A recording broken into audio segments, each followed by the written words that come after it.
યુવા ક્ષત્રિય સેના ગુજરાત પ્રદેશ પરિવાર તરફથી પદયાત્રીઓ માટે વિવિધ કેમ્પનું આયોજન। ભાદરવી પૂનમના પદયાત્રીઓ માઈ ભક્તો માટે યુવા ક્ષત્રિય સેના ગુજરાત પ્રદેશ પરિવાર તરફથી તારંગા ખાતે પ્રસાદ, મેડિકલ સેવા, માલિશ કેમ્પ, આરામની વ્યવસ્થા તેમજ રાત્રિ રોકાણ કેમ્પનું આયોજન કરવામાં આવ્યું હતું। પૂર્વ મુખ્યમંત્રી શંકરસિંહ વાઘેલા, ખેરાલુના ધારાસભ્ય સરદાર ચૌધરી, ઊંઝાના ધારાસભ્ય કિરીટ પટેલ, ક્ષત્રિય યુવા સેના પ્રદેશ અધ્યક્ષ અભિજીતસિંહ બારડ તથા સંતો મહંતો હાજર રહ્યા હતા। સ્ટોરી રિપોર્ટ બાય મયુર પંડ્યા। માં અંબાજીના દર્શનાર્થે જતા પદયાત્રાળુઓ માટે સતત યુવા ક્ષત્રિય સેના વતીથી 14મા વર્ષે મગ માજુમનો મહાપ્રસાદ, મેડિકલ સેવા કેમ્પ, આરામ વ્યવસ્થા અને અદ્યતન સેવાઓ સાથે આ 14મા વર્ષે મંગલ પ્રવેશ કર્યો છે। આજે ગુજરાતના પૂર્વ મુખ્યમંત્રી શ્રી આદરણીય શંકરસિંહજી બાપુએ અહીંયા કેમ્પની શુભેચ્છા મુલાકાત લીધી છે અને સંતો મહંતોની પણ ઉપસ્થિતિ રહી છે। પૂર્વ રાજ્યસભાના સાંસદ નરેશભાઈ અને સાગરભાઈ દેસાઈ પણ ઉપસ્થિત રહ્યા।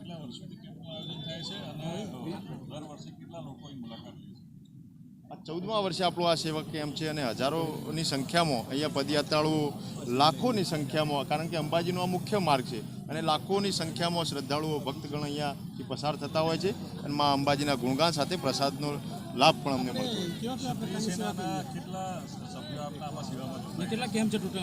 ટોટલ આપણે યુવા ક્ષત્રિય સેના વતીથી 7 જિલ્લા, જે દરેક જિલ્લાના મુખ્ય માર્ગોના મથક ઉપર આપણે સેવા કેમ્પ આયોજિત કર્યા છે અને અહીંયા આપણે 701 જણાની ટીમ અહીંયા ખડે પગે 5 દિવસ સેવા માટે તત્પર રહેશે।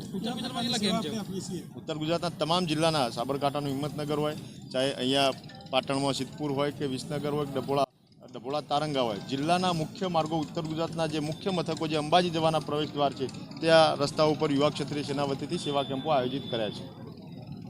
અત્યારે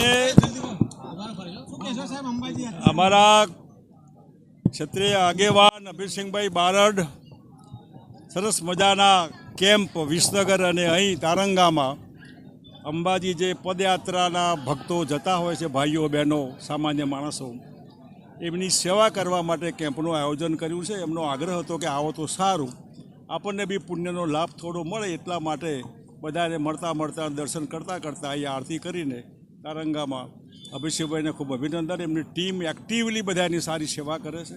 મેડિકલ કેમ્પ બી ખોલ્યો, આરતી કરી, એટલે ખાસ એમના માટે આવ્યો। જય માતા।